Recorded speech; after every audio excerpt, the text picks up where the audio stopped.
नमस्कार मित्रांनो, राधे राधे.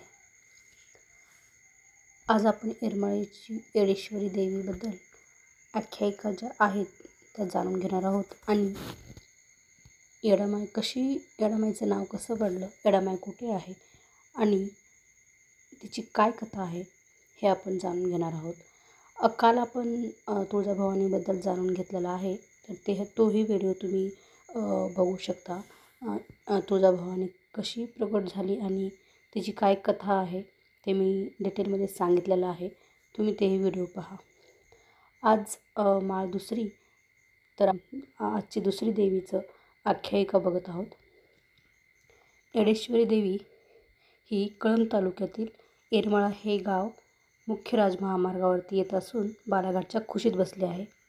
येथील श्रीगड येडेश्वरी देवी जागृत देवस्थान असून महाराष्ट्रासह इतर राज्यातील भक्तगणांचा मोठा जनसागर नारळी पौर्णिमा आणि नवरात्रीत येथे येतो.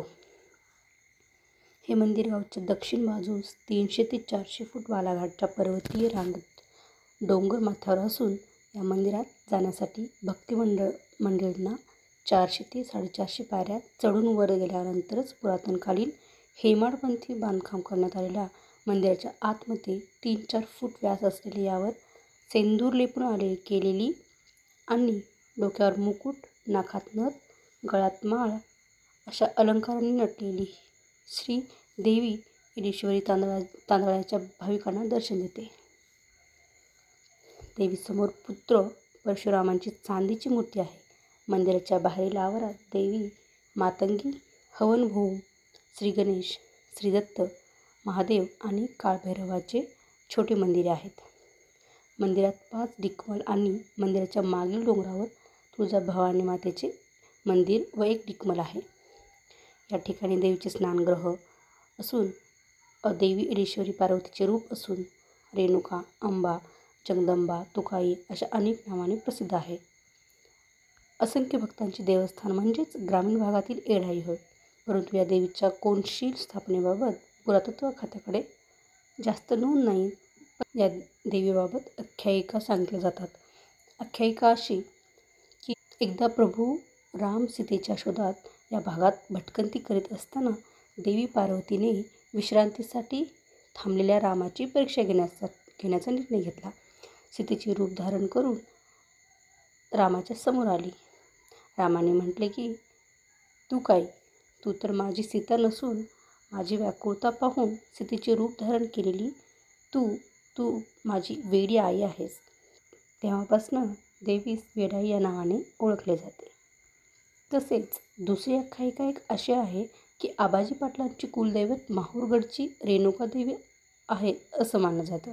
त्या ठिकाणी देवीला वारंवार जाणे शक्य होत नसल्यामुळे त्यांनी येरमाळा येथे डोंगरावरच माहूरगडाप्रमाणे देवीचे हुबेहूब मंदिर बांधले होते. श्री येडेश्वरी देवीच्या तांदळा माहुरांच्या रेणुका देवी प्रमाणेच असून येथील एकमुखी दत्त मंदिर आणि कल्लूळ यांचे पुरावे म्हणून भक्तांना पाहावयास पण मिळतात. देवीला भल्या पहाटे 5 दिवस भक्तगण खडे प्रदक्षिणा पाठीमागे न पाहता घालतात. आजही खेडे घालताना थुंकणे, पाठीमागे पाहणे हे गोष्टी अनिवार्य मानल्या जातात. भाविक पांढरा दोरा वाहून डोंगराभोवतालची देवीच्या पायथ्यापासूनचे नवसाचे साकडे घालतात. तसेच नवमीच्या दिवशी देवीला पहाटे अजाप वेळ येण्याची प्रथा रूढ झाली असून नवमीच्या पहाटे होम हवन तर अश्विन शुद्ध दशमीस सीमोल्लंघन केले जाते. तर अशी ही येडेश्वरी देवीची थोडक्यात आख्यायिका आहे. तुम्हाला कशी वाटली हे नक्की सांगा आणि तिसऱ्या दिवशी कुठल्या देवीबद्दल तुम्हाला कथा किंवा त्यांची आख्यायिका ऐकायची आहे हे कमेंटमध्ये नक्की सांगा. धन्यवाद.